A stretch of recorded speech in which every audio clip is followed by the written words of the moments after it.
Imagine you are asleep on a deck that never truly goes dark. Your cheek presses against damp planks. Your clothes cling, stiff with salt. You keep them on because there is no real night anymore, only waiting, only the sense that something massive moves out there beyond the rail. You feel the ship's slow breathing under you, a wooden ribcage rising and falling with the channel's chop. A shout detonates from above. A bell slams the air. Boots hammer boards. The world snaps awake. You scramble, half blind, hands grabbing rope just to stand, and the sea is suddenly crowded with impossible silhouettes, tall walls of canvas, dark castles riding water. Spain's Armada, a floating city of war. You smell pitch from the rigging, sour sweat from men who stopped sleeping days ago, and fear, sharp, metallic, like biting a coin. The channel is narrow here. You can almost believe a stone could strike an empire. But the stone is you, and the empire is coming. Someone shoves a message past you. Another follows. One says the Armada is closer than expected, but another swears the wind favors Spain. Therefore, a third insists the wind favors England. You don't have time to resolve the contradiction. Your hands already move. Your captain's voice cuts through the clamor. Keep your distance. Don't let them board. You heave on a line until your palms burn. A gun crew drags a cannon like a chained animal toward the rail. You look up and see Spanish prows grinding forward like armored shoulders. You feel the invasion behind them, soldiers wading across the water, plans whispered in candlelit rooms, prayers rising like smoke. The sea becomes a corridor with walls you can't see, and you are trapped inside it with the largest fleet you ever imagine. The first exchange does not feel like a clean beginning. It feels like being shoved into a fight already in progress. English ships move quick, cutting angles, sliding away just as Spanish guns speak.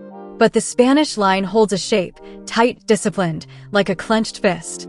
Therefore, every time your ship darts close enough to bite, that fist tries to close around you. You hear the creak of your own masts, high and strained, as sails strain for a position that buys seconds. You don't fear the cannon most. You fear the hook, the grappling iron.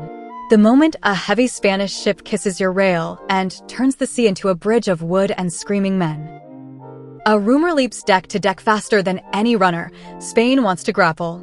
Spain wants to board. Spain wants to make this hand-to-hand.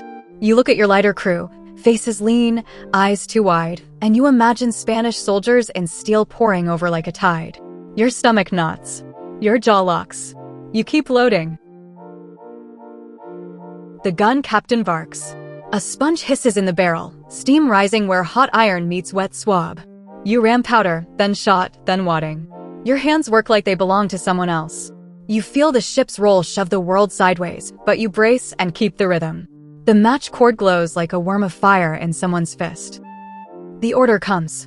The gun erupts. The recoil punches the carriage back. Your ears flatten into silence, but your chest still feels the blast like a fist inside your ribs. Smoke coils across the deck, bitter and choking, and the taste of it clings to the tongue. You lean out through the haze. You see splinters kick from a Spanish hull, but the giant keeps coming. But the sea refuses to stay neutral. Spray slaps over the rail. It beads on powder horns. Therefore, men curse and shield charges with their bodies. A boy, too young to shave, clutches a bag of powder like a baby and looks at it as if it might betray him. You feel damp creep where damp cannot be allowed. You smell wet hemp and hot iron and old tar. The barrel is too hot to touch. The gun crew swaps to rags, to gloves, to whatever keeps skin from blistering. You hear someone laugh once, too sharp, too high, then swallow it like a sin. A crack like a musket shot snaps overhead. A line parts. For a breath, the whole world hangs. Then the loose rope whips like a living thing, lashing air, and a yardarm shudders. You feel the ship lurch as the sail loses shape. But you also feel the terror under that. Slow here, and the giants catch you. Therefore, hands swarm the rigging. Men climb with knives and teeth. You watch them swing above the deck like insects on a web, cutting, tying, hauling, their legs braced against a sky that wants them dead. You don't know if the repair holds. You only know the Spanish line keeps coming, patient and heavy. Hours grind by measured in cannon flashes. The channel turns into a running fight, English ships nipping, darting, teasing the edges of the Spanish formation. But every approach carries the same calculation: distance, wind, powder, shot. Therefore, every shout is both command and prayer. Someone points off your bow. A Spanish galleon turns, trying to close. Your helmsman fights the wheel.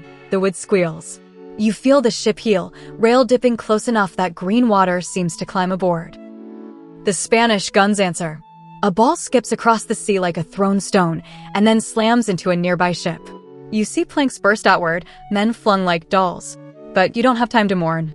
Therefore you load again. You feel the deck slick underfoot, water, spilled beer, blood. It all becomes the same treacherous shine. Reports arrive like arrows, each one stuck in a different place. A messenger gasps that the Armada runs low on ammunition. But another swears their holds are endless. Therefore no one trusts comfort. No one trusts panic either. You watch officers lean close over maps, fingers stabbing the channel like it is a wound. Somewhere across the water, Parma's army waits, another blade, sharp and quiet, poised to join the fight if these ships can only link hands. That thought sits on your shoulder like a weight. The nightmare is not just the ships in front of you. It is the handshake you must prevent. You don't know what happens if the handshake completes. But you can imagine it. Barges, soldiers, steel, fire on English shore. Therefore, the channel feels less like water and more like a narrow alley where two gangs close in and the walls are invisible. You catch glimpses of the Spanish decks when smoke thins. You see ranks of men in helmets, pikes like a bristling hedge, priests holding crucifixes high as if wood can block iron. You hear hymns carried across water in fragments, sweet, haunting, wrung in the mouth of an enemy. But you also hear your own ship, curses, prayers, laughter that is too forced. Therefore the battle is not only shot and sail, it is a war of nerve. A Spanish ship drifts close enough that you see the carved saints on its stern, painted faces staring across waves. The giant tries to lunge, to grapple.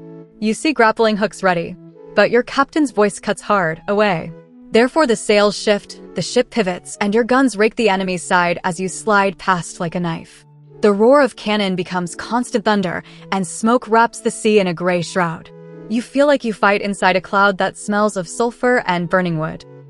But even victory tastes sour. You step over a man whose leg twists wrong. He does not scream anymore. He only pants, eyes rolling. The surgeon's area forms near the mast, a corner of the deck claimed by necessity. Therefore vinegar splashes on wounds. A saw appears. You smell bone dust for one terrible second, and your stomach tries to climb your throat. Someone retches over the rail and wipes their mouth with the back of a blackened hand. No one stops working. There is no time. The chase pushes up the channel. The Spanish keep their crescent formation like a shield wall afloat, but the English keep worrying it, biting and sliding away. Therefore the day becomes a blur of loading, firing, sponging, and hauling. You feel your shoulder bruise from recoil and rope. You feel your fingers raw where hemp bites skin. You taste salt, smoke, and something coppery. Each time a Spanish ship turns, you expect the lunge that ends everything. But distance holds for now. Then the Armada anchors near Calais. Close. Too close. You feel it in your gut before anyone says it. Here is the doorway. Here is the moment when Spain reaches out and grabs the invasion handshake. You look toward the coast. It is not far. The land sits low and quiet, as if unaware that fate leans over it with a knife. The anchored Spanish line stretches like a chain across the water. Their ships sit heavy, confident, like bulls in a ring. You see lanterns blink on their decks. You hear the faint clank of anchor chains. You imagine Parma's men somewhere nearby, readying boats, sharpening steel. But the English fleet cannot simply smash into that anchored crescent. Their ships are not built to survive boarding. Therefore whispers move like rats, fire ships. You don't like the sound. You hear the word and feel it as heat against skin. Fire is a friend that always turns. But desperate plans do not ask permission. Therefore the order spreads in fragments, quiet, urgent. Old hulls are chosen. They are stripped of anything worth saving. They are stuffed with whatever burns: pitch, tar, dry wood, spare rope, broken barrels. You smell the preparations before you see them: sweet tar, harsh smoke, the stink of old timber. Men avoid each other's eyes. You know what this is: a sacrifice. Imagine midnight near Calais in AD 1588. You stand on a small vessel packed with doom. The deck under you feels thinner than it should, as if the ship already knows it is dead. A torch trembles in your hand, a small sun that makes shadows jump. You feel the sea slap the boards like it tries to knock you off before you finish the job. Around you, men move fast, silent, faces hollowed by fatigue. Someone ties a last bundle of brushwood. Someone mutters a prayer that breaks halfway. But the captain of this doomed craft does not allow hesitation. Therefore, the final instructions come sharp: light, steer, abandon. You look ahead. In the darkness, the Armada's anchored mass fills the horizon like a black city. Lanterns dot it like watchful eyes. You imagine Spanish sailors leaning over rails, thinking the night is theirs, thinking anchors equal safety. But safety is a story humans tell themselves to sleep. Therefore, the torch lowers. The fuse catches. Fire bites fast, greedy, loud, alive. Heat punches your face. Smoke claws your throat. The pitch runs like molten ink along planks. Sparks whip into the night, and the sound changes: wood pops, rope snaps, tar sizzles. The ship becomes a moving monster. The order comes: abandon ship. But leaving does not feel like escape. It feels like stepping off a cliff. Therefore, you leap into a small boat. The oars bite the water. Your arms burn instantly, as if the sea itself resists. You glance back. The fire ship drifts, steering uncertain but purposeful, a blazing animal aimed at the Spanish crescent. You don't know if the wind pushes it true. You don't know if the current betrays you. You only know it moves, and the light it throws makes the enemy fleet suddenly visible in raw detail: masts like a forest, holes like cliffs. Everything happens at once. Bells ring on Spanish decks, frantic, metallic. Shadows sprint along their rails. You hear shouted orders in a language you do not speak, but panic needs no translation. Therefore, anchor chains screech as men haul. But the fire ship drifts closer, and fear spreads faster than fire. Captains make choices in heartbeats. Some cut cables in terror: better to drift than to burn. You watch the anchored crescent unravel, ships sliding out of position, bumping, turning, their careful geometry collapsing into chaos. The night fills with crackling flame and desperate splashing as boats push ships away from the burning threat. The sea becomes crowded with collision and confusion. But fire is only the opening punch. Therefore, dawn arrives not as relief, but as exposure. The Battle of Gravelines ignites under a gray sky. You are close now, close enough to see faces. You see wide eyes behind splintered rails. You see men with soot on their cheeks and prayer on their lips. You also see opportunity. Their formation is broken. Their ships drift and scramble to regain order. But your fleet is already moving to strike. Guns roar. Not one, not two, whole broadsides like doors slamming in the sky. You feel each blast in your teeth. Smoke pours out and clings low. Wood explodes on impact, turning into daggers that fly through men. Iron screams when it hits iron. You lean into your work. Sponge, powder, ram, shot, again, again, again. Your mind narrows to the size of the barrel. A Spanish ship tries to swing in, tries to grapple, because that is where their soldiers win. You see hooks ready, you see pikes rising. But your helmsman fights to keep distance, and your guns rake the enemy at range. Therefore, their boarding dream stays a dream, and their decks become killing floors. You see a mast crack. It does not fall politely. It shudders, pauses, then snaps, crashing down with rigging like a net. Men vanish under it. You hear screams cut short. But the sea does not care, it keeps rolling. Therefore, wreckage floats, broken planks, torn sails, barrels, hats, bodies. A man in the water reaches toward your ship with both hands. His mouth opens and closes like a fish. You cannot stop. If the ship slows, the giants catch you. Therefore, you look away and load again. That choice burns hotter than any cannon. The fighting becomes so close that splinters sting your face like hail. A ball tears through your rail and takes part of it away. You feel the sudden open edge of the world where would used to be. Someone near you drops without a sound, a neat hole where life leaks out. But no one stops. Therefore, the dead are stepped over, hands still moving, mouths still shouting, bodies still obeying, because the alternative is England burning. You don't know if this is victory or a trap. You don't know if Spanish reinforcements appear from the haze. You don't know if your powder holds out one more hour. Every time the gun captain reaches for the next charge, you wonder if it is the last. But something else fights beside you, something that does not wear colors or prey. The wind shifts again. You don't hear the sky announce its choice. You only feel it, The push against sail, the way the ship suddenly answers the helm differently, the way the enemy's drift becomes wrong. Therefore, the Spanish fleet, damaged and disordered, is pushed away from the invasion road. The current tugs them northward, away from Parma, away from the calm waters they need. You watch it happen in real time, like a hand turning a key in a lock. The Spanish try to recover. You see signal flags rise. You hear drums faint across water. But the sea does not allow neat plans now. Therefore, ships that need room to maneuver find none. Ships that need repair find only more wind. A galleon turns too slow and takes fire from multiple angles. Its side becomes a ripped open mouth. Smoke pours out. Men jump. You taste the battle in every breath. Your own ship suffers too. A sail tears and flaps like a wounded bird. A spar cracks. The deck turns into a workshop of emergency, men tying, patching, hammering between volleys. But the fight does not pause for repairs. Therefore, you work with one eye on the enemy and one on the rope, fingers numb, mind sharp with fatigue. Someone hands you a cup of beer or water. You don't know which. You drink anyway. It tastes like smoke. The Spanish line breaks further. Some ships drift toward the shallows.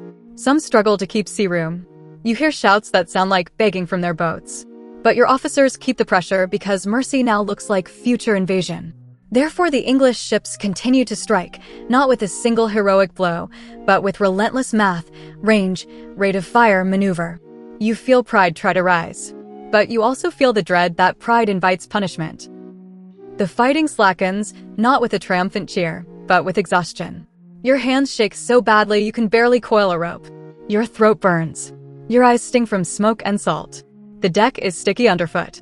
You look around and barely recognize faces, blackened, blood-streaked, eyes red and shining. But you are alive. Therefore, you keep moving because standing still makes the shaking worse. You look across the channel, the narrow sea, and realize it becomes a graveyard corridor. Floating timber bumps the hull. A broken mast bobs like a dead tree. The surgeon's corner stinks of vinegar and pain, and the sound there is not heroic.